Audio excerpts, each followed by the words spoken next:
નમસ્કાર, હું છું પરવીન પઠાણ અને ગુજરાતની વાત પ્રોગ્રામમાં તમારું સ્વાગત કરું છું. આજે આપણે આપણા આ પ્રોગ્રામમાં જાણીશું કે આપણા ગુજરાત રાજ્યમાં દિવસ દરમિયાન કઈ કઈ ઘટનાઓ બની છે અને કેવી રીતે બની છે. કયો છે સોશિયલ મીડિયાનો હોટ ટોપિક મુદ્દો, તે સમગ્ર જાણકારી વિસ્તારપૂર્વક આપણા આજના આ પ્રોગ્રામમાં આપણે નિહાળીશું. તો ચાલો જાણીએ અને નજર કરીએ શરૂઆતના મુખ્યના વિશેષ સમાચારો પર. પ્લાસ્ટિકની ફેક્ટરીમાં ભીષણ આગ લાગી. રાજકોટના પડધરી પાસે રાત્રિના સમયે લાગેલી આગ કલાકો બાદ પણ બેકાબુ. 3 જિલ્લામાંથી ફાયર ફાઇટરો બોલાવાયા ત્યારે આગ પર કાબુ મેળવવામાં આવ્યો. તો બીજી બાજુ સિનિયર્સ દ્વારા જુનિયર્સનું કઈ રીતે રેગિંગ કરાતું હતું. પાટણ મેડિકલ કોલેજ રેગિંગ કાંડમાં ઝડપાયેલા 15 આરોપી વિદ્યાર્થીઓને સાથે રાખી પોલીસે ઘટનાનું રીકન્સ્ટ્રક્શન કરશે. તો બીજી બાજુ બુલડોઝર કાર્યવાહી કરવામાં આવી. વડોદરા નાગરવાડાના યુવાનની હત્યા બાદ પાલિકા દ્વારા મચ્છી પીટ અને તાંદલજામાં દબાણો દૂર કરાયા. ટોળા ઉમટ્યા. તો બીજી તરફ સ્વેટર અને બ્લેન્કેટ તૈયાર રાખજો. રાજ્યમાં આવતીકાલથી ઠંડીનું જોર વધવાની અંબાલાલની આગાહી. આજે 14.1 ડિગ્રી સાથે નલિયા સૌથી ઠંડુ શહેર રહ્યું. તો બીજી તરફ 100 કરોડનું આંતરરાષ્ટ્રીય સાયબર ફ્રોડ સામે આવ્યું. આંગડિયા પેઢીની જવાબદારી આરોપી ઓમ પંડ્યાને આપવામાં આવી. અમદાવાદથી ધરપકડ થઈ.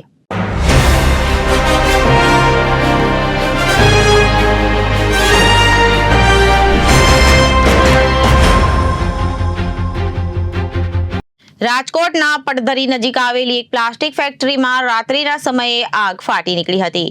આગ કલાકો બાદ પણ કાબુમાં આવી નથી. ભીષણ આગના કારણે કાબુમાં લેવા માટે રાજકોટ, ગોંડલ અને જામનગર અને મોરબીથી ફાયર બ્રિગેડની ટીમો આવી છે અને આગ પર કાબુ મેળવવા પ્રયાસો કરી રહ્યા છે. આખી રાત પાણીનો મારો ચલાવી સવાર સુધીમાં 70% આગ પર કાબુ મેળવી લીધો હતો. રાજકોટના પડધરી નજીક આવેલી એક પ્લાસ્ટિકની ફેક્ટરીમાં રાત્રિના સમયે આગ ફાટી નીકળેલી હતી. આગ કલાકો બાદ પણ કાબુમાં આવી ન હતી. ભીષણ આગને કાબુમાં લેવા માટે રાજકોટ, ગોંડલ, જામનગર અને મોરબીથી ફાયર બ્રિગેડની ટીમો આવી છે અને આગ પર કાબુ મેળવવાના પ્રયાસો કર્યા હતા. આખી રાત પાણીનો મારો ચલાવી સવાર સુધી 70% આગ પર કાબુ મેળવી લીધો હોવાનું જાણવા મળ્યું હતું. ફેક્ટરીમાં મોટા પ્રમાણમાં પ્લાસ્ટિકનો જથ્થો પડ્યો હતો અને આગે ગણતરીના મિનિટોમાં જ વિકરાળ સ્વરૂપ ધારણ કરી લીધું હતું. રાજકોટ જિલ્લાના પડધરી પાસે આવેલી સહારા યુનાઇટ નામની પ્લાસ્ટિકની એક ફેક્ટરીમાં રાત્રિના સમયે અચાનક આગ ફાટી નીકળી હતી. ફેક્ટરીના મેદાનમાં પ્લાસ્ટિકનો મોટા પ્રમાણમાં જથ્થો પડ્યો હતો. આગે ગણતરીની મિનિટોમાં વિકરાળ સ્વરૂપ ધારણ કરી લીધું હતું. ઘટનાની જાણ થતાં પડધરી પોલીસ અને રાજકોટથી ફાયર વિભાગની ટીમે ઘટના સ્થળે પહોંચી આગ પર કાબુ મેળવવાના પ્રયાસો હાથ ધર્યા હતા. રાત્રિના સમયે પ્લાસ્ટિક ફેક્ટરીમાં આગ લાગ્યા બાદ સવારે 9 વાગ્યા સુધીમાં આગ પર સંપૂર્ણ કાબુ મેળવી શક્યો ન હતો.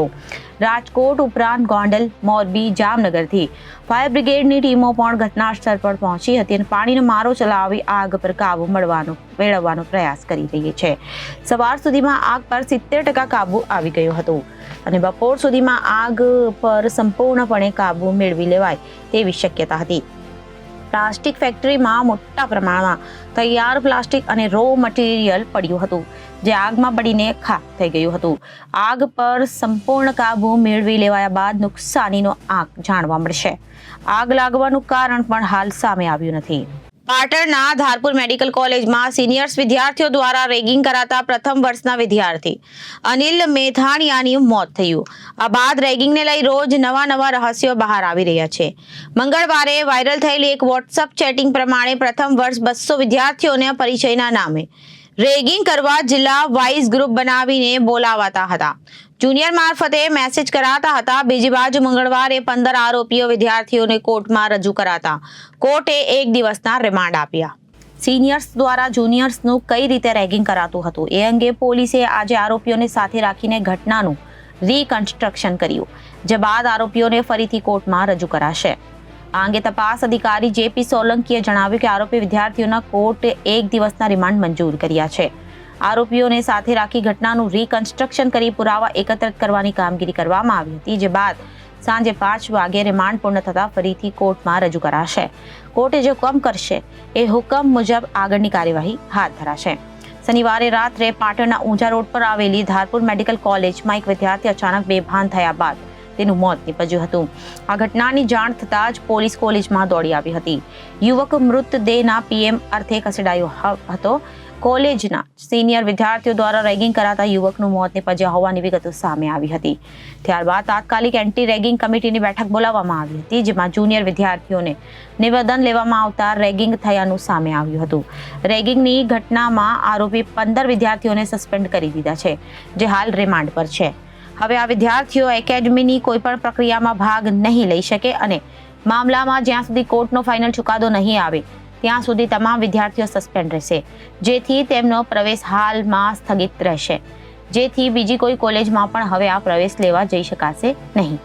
યુનિવર્સિટી સંલગ્ન માત્ર મેડિકલ જ નહીં, પરંતુ દરેક કોલેજમાં વિદ્યાર્થીઓની સુરક્ષા માટે એન્ટી રેગિંગ કમિટી બનાવવાનો નિયમ હોય અને દરેક કોલેજમાં કમિટી કાર્યરત છે કે કેમ તેમજ ના હોય તો બનાવવા અને કમિટી દ્વારા કોલેજમાં વિદ્યાર્થીઓની પૂછપરછ કરી એક રિપોર્ટ તૈયાર કરી યુનિવર્સિટીમાં રજૂ કરવામાં આવે માટે પરિપત્ર કરીને સૂચના અપાશે તેવું યુનિવર્સિટી સૂત્રોએ જણાવ્યું હતું.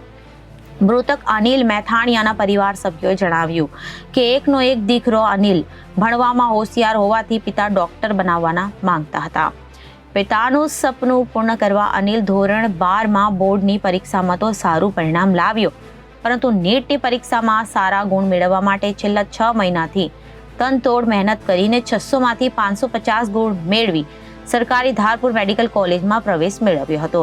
પરંતુ તેની સમગ્ર મહેનત અને તેનું ડોક્ટર બનવાનું સપના પ્રથમ વર્ષમાં પ્રવેશ લેતા જ માત્ર રેગિંગના કારણે મોત થતા અધૂરું રહી ગયું છે તેવું યુનિવર્સિટીના કુલપતિ ડોક્ટર CK પોરિયાએ જણાવ્યું કે યુજીસી દ્વારા કોલેજ અને યુનિવર્સિટી સંકલન સાથે રેગિંગની ઘટના મામલે રિપોર્ટ માંગ્યો છે, જે અનુસંધાને યુનિવર્સિટી દ્વારા ડીન પાસે ઘટનાનો રિપોર્ટ માંગ્યો છે.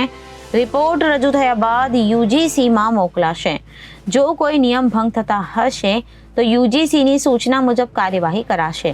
ધારપુર મેડિકલ કોલેજના ડીન હાર્દિક શાહે જણાવ્યું કે હાલમાં 1200 છાત્રો અહીંયા અભ્યાસ કરી રહ્યા છે, જેમાં બોયઝ 800 છે. જે જગ્યાએ ઘટના બની તે 3 માળના બિલ્ડિંગમાં 90 વિદ્યાર્થીઓ રહે છે. આ મામલાને લઈ જઈ તે વિદ્યાર્થીઓને રેગિંગનો ભોગ બન્યા હતા અને તેના પરિવારના સભ્યોને બોલાવી કાઉન્સેલિંગ કરી વિશ્વાસ અપાવ્યો છે અને દરેક વિદ્યાર્થીઓને વિશ્વાસમાં લઈ હવે ભવિષ્યમાં આવીને કોઈ ઘટના ના બને તે માટે રેગિંગ કમિટીમાં ઉચ્ચ અધિકારીઓ, વિદ્યાર્થી, પોલીસ સહિતના સભ્યોનો સમાવેશ કર્યો છે. દર અઠવાડિયે વિદ્યાર્થીની સમસ્યા સાંભળવામાં આવે અને દર 3 મહિને કમિટીની મીટિંગ મળે છે તેવો નિર્ણય લેવામાં આવ્યો. ધારપુરની જે ફરિયાદ થયેલી હતી એમાં જે પોલીસે 3 દિવસના રિમાન્ડ માંગેલ હતા, એમાં નામદાર કોર્ટે આવતીકાલ સાંજના 5 વાગ્યા સુધીના રિમાન્ડ મંજૂર કરેલા છે. પોલીસે કયા પુરાવા એકત્રિત કરવા રિમાન્ડ માંગ્યા હતા? પોલીસે પ્રાયોગિક પુરાવા, FSLના લગતા પુરાવા લેવાના છે. મોબાઈલમાં જે સંવાદ થયેલો હતો કે મિટિંગ માટે ભેગા થાવ એ તમામ હકીકતો પોલીસને એકત્રિત કરવાની હતી. ઘણા ખરા પંચનામામાં પણ પોલીસ બાકી હતા, જેમાં આરોપીની હાજરીની જરૂર હોય તેવા તમામ પુરાવા માટે પોલીસે રિમાન્ડ માંગેલા હતા. જે સંજોગો જોતા કોર્ટે આવતીકાલ સાંજના 5 વાગ્યા સુધીના રિમાન્ડ મંજૂર કરેલા છે.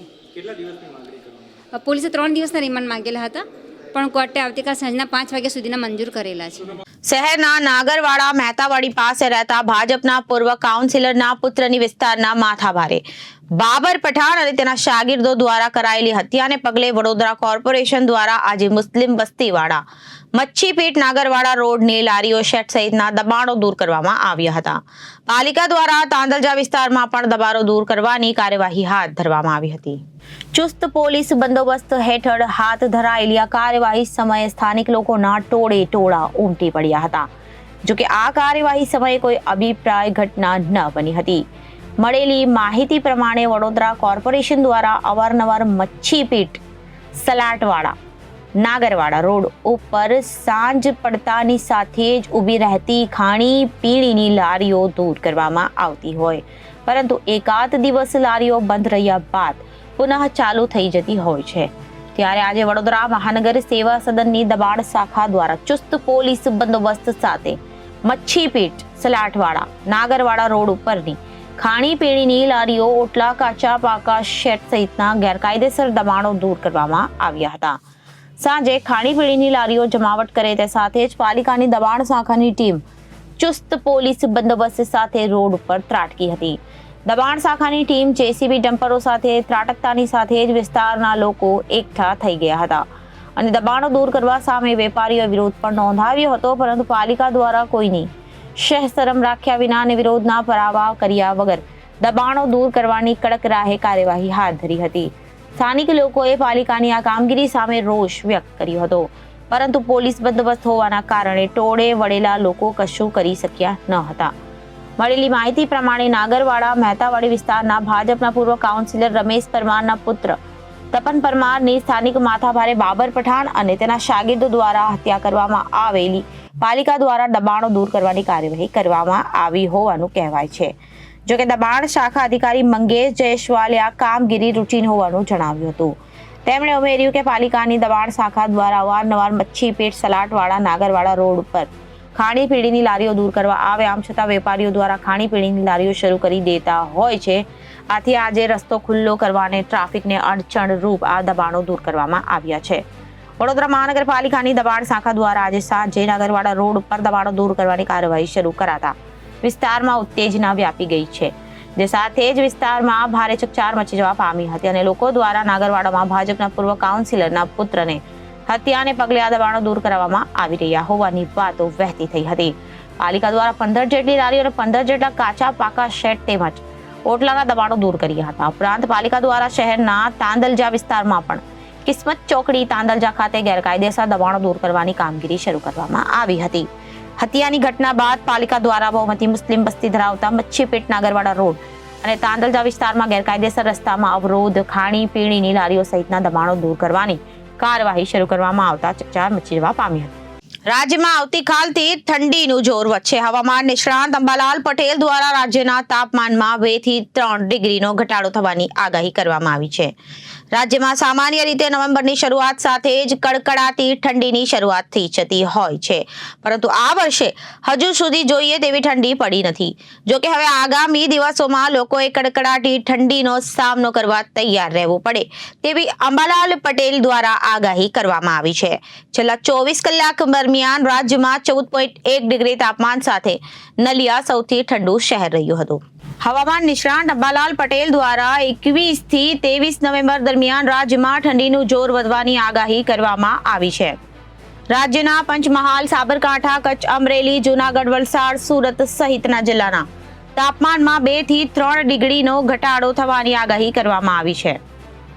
રાજ્યમાં છેલ્લા અઠવાડિયાથી ઠંડીની ધીમી શરૂઆત થઈ ચૂકી છે અને હવે કડકડાતી ઠંડીની આગાહી કરવામાં આવી છે. છેલ્લા 24 કલાક દરમિયાન રાજ્યમાં 14.8 ડિગ્રી સાથે કચ્છનું નાલિયા શહેર સૌથી ઠંડુ રહ્યું છે, જ્યારે ડીસા 15.9 ડિગ્રી, અમરેલીનું 16.4 degree, Baroda 17 degree, Gandhinagar 17.4 degree, Porbandar 15.8 degree, Rajkot 16.4 degree લઘુત્તમ તાપમાન નોંધાયું છે. સતત ફૂંકાઈ રહેલા ઉત્તર કે ઉત્તર પૂર્વના ઠંડા પવનના કારણે ઉત્તર ગુજરાતમાં મંગળવારે દિવસ રાતના તાપમાનમાં નોંધપાત્ર ઘટાડો થયો હતો. એક રાતમાં ઠંડી 3 ડિગ્રી સુધી વધવાની સાથે ગરમી 1 ડિગ્રી સુધી ઘટી હતી, જેને લઈ સવારે કાતિલ ઠંડીનો ચમકારો અનુભવાયો હતો. અફઘાનિસ્તાન, પાકિસ્તાન, બાંગ્લાદેશ અને ચીનથી ચાલતા 150 કરોડથી વધુના હવાલા કાંડના દુબઈ કનેક્શનમાં એસઓજીએ વધુ એક આરોપીની અમદાવાદથી ધરપકડ કરી છે. આરોપી ફ્રોડની કરોડો રૂપિયાની રકમ આંગડિયા પેઢી મારફતે મંગાવી આપતો હતો. ખાસ આંગડિયા પેઢીની જવાબદારી આરોપી ઓમ પડિયાને આપવામાં આવી હતી. આ કૌભાંડમાં એસઓજીએ મકબૂલ અને તેના પુત્ર સહિત 3ને પકડી પાડી 100 કરોડના બેનામી વ્યવહાર શોધી કાઢ્યા છે. Hawala, online cyber fraud, Chinese game અને ક્રિકેટના સટ્ટા સહિતની 2 નંબરી કમાણીની કરોડોની રકમ દુશ્મન દેશમાંથી વાયા દુબઈ હવાલા મારફતે સુરત આંગણિયામાં મોકલી અને યુએસડીટી ક્રિપ્ટોકરન્સી કન્વર્ટ કરી પાછી દુબઈ મોકલાતી હતી. શહેર પોલીસે આંતરરાષ્ટ્રીય સાયબર ફ્રોડ કૌભાંડમાં સામેલ વધુ એક આરોપીની ધરપકડ કરીને મોટી સફળતા હાંસલ કરી છે.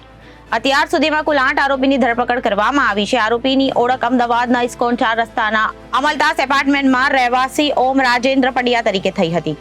આરોપીઓએ કથિત રીતે સાયબર છેતરપિંડી દ્વારા પ્રાપ્ત થયેલા નાણાંનું હવાલા દ્વારા દેશ અને વિદેશમાં લોન્ડરિંગ કર્યું હતું. પોલીસે ટેકનિકલ અને માનવ સંસાધનની મદદથી અમદાવાદથી તેને ધરપકડ કરી હતી. આરોપીઓ સાયબર ફ્રોડથી મેળવેલ રકમ અમદાવાદ ખાતે રહી આંગડિયા પેઢી મારફતે મંગાવી હવાલાનું કામ સાંભળવા માટે ઓમ પંડ્યાને જવાબદારી આપી હતી. જે અંગે તપાસમાં જાણવા મળ્યું હતું કે અત્યાર સુધીમાં ઓમ પંડ્યાએ 5 કરોડ રૂપિયાથી પણ વધુ આંગડિયા પેઢી મારફતે રૂપિયા ટ્રાન્સફર કર્યા છે.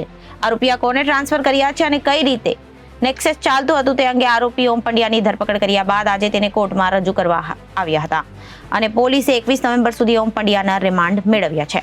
તો અત્યારે ગુજરાતની વાતમાં વિરામ લઈએ. વધુ સમાચારો જોવા માટે જોતા રહો જનાદેશ ન્યૂઝ. નમસ્કાર.